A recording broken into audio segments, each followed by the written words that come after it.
Hello, everybody, and I am back after a hiatus. And I wouldn't say that I'm back full time to do MMA prediction videos, but this is a big card. It's, in a lot of ways, a very sad card, and I felt I needed to get a couple of thoughts in here and bring it to the forefront.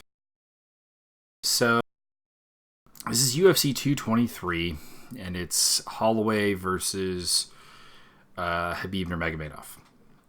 I personally think that the main event to me is the Rose Namajunas Ioane and Jacek 2 fight, but I'd say that largely it's fairly close to co-billing now, and it was supposed to be Khabib versus Tony Ferguson, and that would have been a proper main event. Proving that the sorry, I'm a little under the weather, so if that interferes, please do your best to ignore it. So the problem is that, of course, Khabib and Tony is a cursed fight. It was supposed to take place here, and Tony got hurt. Freak injury of the knee, and he's out of the fight. Max Holloway steps up to absolutely save this whole thing. So, great on Max, although I think he's going to lose. We'll go through this. We have, of course, the women's strawweight fight, and then things got interesting because this fight also lost Evan Dunham versus Merrick Tysimov, which was going to be really cool, but Tysimov had some problems with visa, and now it's Olivier Aubin-Mercier, which is not nearly as cool of a fight. We also have canceled the Alex Caceres and Artem Lobov fight because there was an altercation between Lobov and Khabib Nurmagomedov, and they pulled Lobov off in basically kind of, behave yourself type deal. And then Conor McGregor and his team showed up the UFC presser, threw some stuff around, and attacked the Red Corner Fighters bus, which was the one that carried Khabib Nurmagomedov. Is also Rose Namajunas, Ally Quinta, Karolina Kowalkiewicz, Ray Borg, and Michael Chiesa. And Ray Borg and Michael Chiesa were injured in the attack. Borg suffered a eye injury, is I believe what I've heard, and then lacerations for Chiesa from a broken window. And yeah, so that pretty much was nailed in the coffin for the Lobov, and then we of course lost the Borg Moreno fight, and we lost the Chiesa Pettis fight, and yeah, well, I don't know, it's a messy situation. We'll wait to see how everything shakes out, I suppose. Let's talk about the 10 fights we still have on the card. Mike Slow Rodriguez is going to make his debut against Devin Clark. Devin Clark's run in the UFC has been pretty rocky. He's a pretty good wrestler. He's been 2-2, and he's actually been winning the 2 fights that he lost to Jan Blachowicz and Alex Nicholson up until getting finished. Well, Blachowicz had turned the fight around before that. But solid performances all around, better than the 2-2 record would indicate. Mike Rodriguez coming off a flying knee knockout on the Dana White Contenders series, but otherwise a pretty unsubstantial record. Typical kind of filler, really, for a UFC card, but promising in its own way. I'm going to go with Devin Clark to win by decision. I think that his level of wrestling is something that Rodriguez has not seen and will be too much for him. Although a lot of problems, Clark is very hittable. He's kind of in a no man's land where he has a hard time making middleweight, and he's not really big enough to fight at light heavy. So there's a lot of problems, but I do believe he'll overcome them. Beck Rollins versus Ashley Evans Smith in a women's flyweight bout. I believe this is Evan Smith's debut UFC-wise for a flyweight bout. I think it might be overall. Unless her first 2... I don't know what her first 2 fights were, because I know her third fight was a bantamweight fight against Mauricia Allen. Then she came into the UFC as a bantamweight, fought Raquel Pennington, Marion Renault, Veronica Macedo, Ketlin Vieira, and Sarah Moras, posting a 2-3 record. And she's got a really strong wrestling background, and this, I believe, is her first 125 fight, unless that was what the first 2 fights were at. And she's fighting back. I think this division is a lot better fit for her, and I think she can be physically fairly dominant at 125. And Rollins, while a very skilled fighter, a very tough fighter, a pretty well-conditioned fighter, except for sometimes when she gasses, she tends to give you the fight that you want. She doesn't really... Her decision-making in the cage has never been really a strong suit, and I think what's going to happen is she's going to end up kind of getting pulled to the ground and wrestled effed by Ashley Evans-Smith. So I'm going to go with Ashley Evans-Smith to win. Zabit Magomed Sharapov versus Kyle Bochniak is your Fight Pass headliner. Sharapov's been, of course, or Magomed Sharapov's been, of course, big deal since coming to the UFC, beating Mike Santiago and Shaman Marias, big prospect. And Bochniak recently derailed the Brandon Davis hype train, which has kind of gone back again, but also has lost to Charles Rosa and to Jeremy Kennedy, while also picking up a win over Enrique Barzola for his 2-2 run. I'm going with Magomed Sharapov. Bochniak is a frighteningly low output featherweight. I think he'll be outstruck. I think he'll be out-volumed, and I think also the wrestling could probably favor Zabit as well. So I've got Zabit Magomed Sharapov by probably a submission. I'm thinking like a rear naked choke or something, but that's where I'm going with it. Evan Dunham versus Olivier Aubin-Mercier. This was supposed to be the Merabak-Taisimov fight, which I was really, really looking forward to. I am less looking forward to this one because I believe that it's a relatively academic win for Dunham. Evan Dunham's... I like Evan Dunham. I want to be clear about that. When he gets a win, it's a good thing. He's a guy who makes a tremendous amount out of grit and technique and not a lot of physical athletic gifts. Not particularly fast. Well, I would say actually slow. Not particularly powerful. Not particularly explosive. Not particularly strong. Reasonably strong. But, Aubin-Mercier is still very reliant on the takedown. We've seen improvements in his striking game, but it's still pretty subpar for the UFC. Big win over Tony Martin last time out really has got some people talking about him, but his wins are not against people who can both defend the takedown and strike. I guess Drew Dober to a degree, but Drew Dober's not anywhere the class of Evan Dunham. I see Dunham stuffing his takedowns. I see Dunham working top control a little bit as well. I see Dunham outstriking him and going to decision. Joe Lauzon versus Chris Gruetzemacher. If Lauzon loses this fight, I think it's just a time to hang them up. Gruetzemacher is more or less a wrestler grappler and kind of prone to putting himself in position to get submitted. And Lauzon is an absolute viper when it comes to submissions. So I largely think that at some point Lauzon will lock on a submission in the first or second round, pick up the tab. But if he loses, it's not a good look. Karolina Kowalkiewicz versus Felice Herring in a women's strawweight belt. Bout. Did I say belt? I meant bout, just to be sure. I'm going with Kowalkiewicz. Herring's been a lot better, and it's been nice to see just because she's someone who I thought for a long time was underperforming on what she really had to bring to the table. But she's now kicked off a 4-fight winning streak over Kaylin Curran, Alexa Grasso, Justine Kish, and Courtney Casey. She's done very, very well. I thought Casey won the fight personally, but I haven't watched it recently, and a rewatch may bring me around to Herring's side. That being said, got the win on paper, and that is at the end of the day what matters. She's surging, even if I don't necessarily like her personality. My thing with Herring, and I don't think I've really gone into this before, but I'll just go into it now because I'm delving into some things, and you're not going to hear a lot of videos from me on the topic, so let's roll with it. She's got a very mean girl personality. We saw that on The Ultimate Fighter as far as her interactions with Randa Marcos are concerned.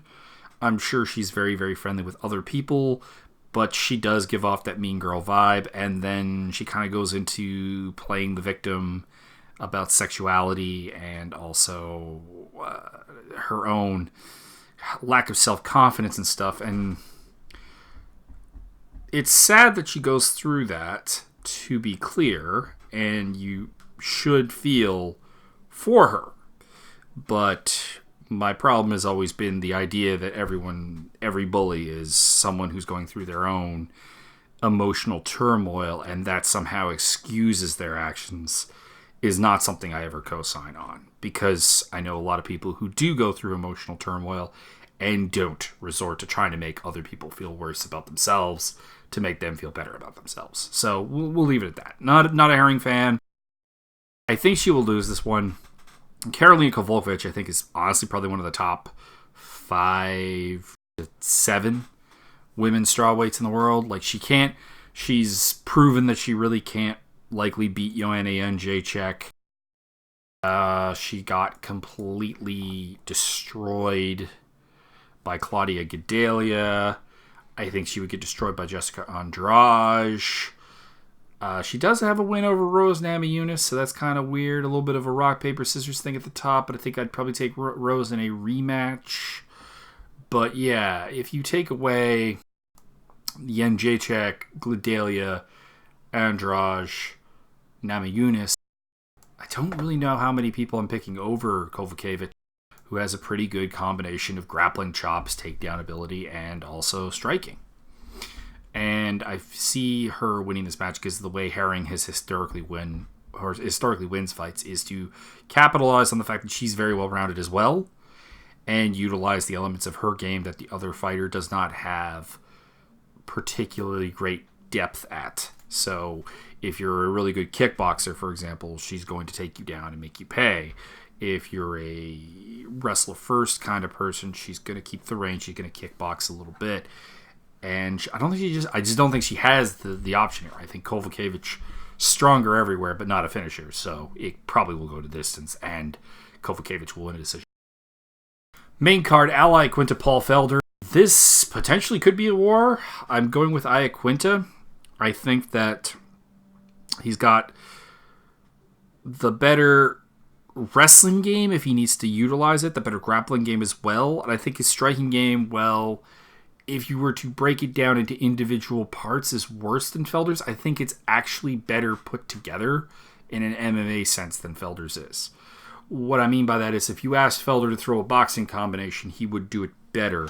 But his footwork, hands, kicking, etc., brought together tends to put him into bad spots within the cage, vulnerable to potential takedowns, and that is where Iaquinta will, I think, be the beneficiary. I could see either of these guys knocking each other out, though. They both have great power in their hands, but I am going with Iaquinta to win a decision. So, Iaquinta by decision.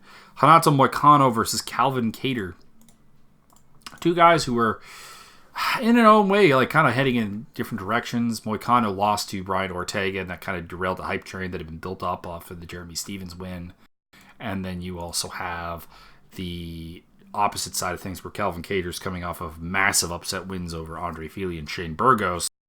And I picked him to lose both those fights, and I might be making the same mistake here and picking it again.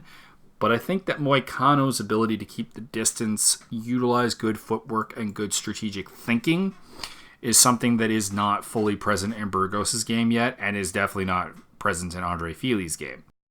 He's also a fantastic grappler, so if this goes to the mat, I think Kattar's in trouble. I am going to go with Renato Moicano by decision, but it would not, obviously at this point, I'm 0 for 2 picking Kattar fights in the UFC, so I don't know how much stock you really actually want to put in my thoughts on this fight, I guess. Then we have our two big fights. Joanna Jędrzejczyk challenging for the strawweight title against Rose Namajunas. I am going to go with Namajunas to defeat Joanna again. And my thoughts on the matter is that I don't really like what I've heard from Joanna Jędrzejczyk leading up to this fight.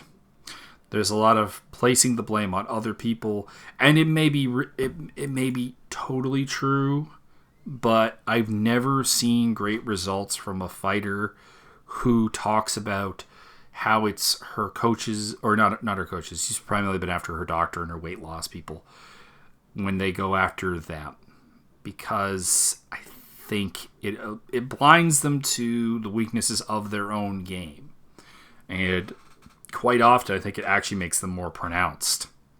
So that's why I'm going to go with Rose to stun the world again and TKO Joanna. I'm going to go second round because I think Joanna is going to at least be respectful of Rose. She's going to be aware that she can be finished, but that it'll catch her in the second round. And I don't know. I guess the only thing I can really say about it, it's a lesson to fighters, I think, to really, to, if anything, be overly critical of themselves when they lose. Because you've seen this, I guess the best example is Luke Rockhold, who after the loss to Michael Bisping talked about the flukish nature of it and everything. And those same things are getting him into trouble, though he did manage to win up until getting knocked out by Yoel Romero recently. He, the Dave Branch fight kind of showed some of the same problems, and then the Romero fight showed a lot of the same problems. And at some point, you have to look at your weaknesses and stop trying to deflect, even if the deflection is justified. That's my thought. And then the main event, for the lightweight championship, not for the lightweight championship. Will Conor be stripped? Will he not? He should be. He should be arrested for what happened with the attack on the bus. I'm going with Khabib. Max Holloway, I think, might actually have a chance, given a full training camp, to get ready for this. But he doesn't here. He's going to be the smaller man than Khabib. He does fight at 145. He is a very big 145, and he's not going to look terribly small as a lightweight. But Khabib is a big lightweight as well. Khabib's takedown game is ridiculously good. His top control game is ridiculously good. His ability to pound on you and beat you down is ridiculously good.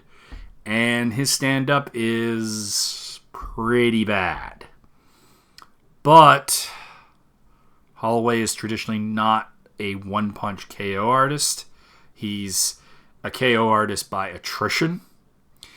And when you think about that, and then you add in the fact that he's coming in on short notice, you got to think Khabib's going to be able to close the distance and take him down and do bad things to him on his way to a title. And then probably, the post-match call-out that could happen here is huge. We'll see. He still wants to fight Tony, apparently. But, yeah. I would have picked Khabib over Tony as well. I've made that pick before. We obviously had this fight booked multiple times, so this is not the first time we're talking about Khabib Ferguson. But my thoughts there were that Ferguson takes too many risks, that Khabib will, when you think about, what's a great... The Danny Castillo fight is a good example of kind of that, where Tony was quite willing to go to his back to try to go for Darce chokes and stuff against Danny Castillo. He legitimately almost lost a fight to Danny Castillo, and there are some people who think that Danny Castillo won the fight, and not without reason. I scored it for Ferguson, but I see where they're coming from, and I thought that same kind of thing would play out here, only worse, because Khabib is better in every way than Danny Castillo. Honestly, probably in general, because I think even Castillo might actually be a worse boxer than Khabib. So that's the predictions on this deflated card that was going to be really, really awesome until stupidity came in. I'm very annoyed that I'm robbed of the Moreno-Borg fight, and I'm very annoyed that I'm robbed of the Chiesa versus Pettis fight, which I thought was also going to be very good. So there you go. I hope Conor gets stripped. I hope Conor gets suspended. Frankly, you could argue he needs to be arrested. And I would be interested to hear from Conor fans how they defend his actions. So, there you go. So I hope you enjoyed, and we'll see. We'll see if MMA can keep me hooked for a little bit while longer.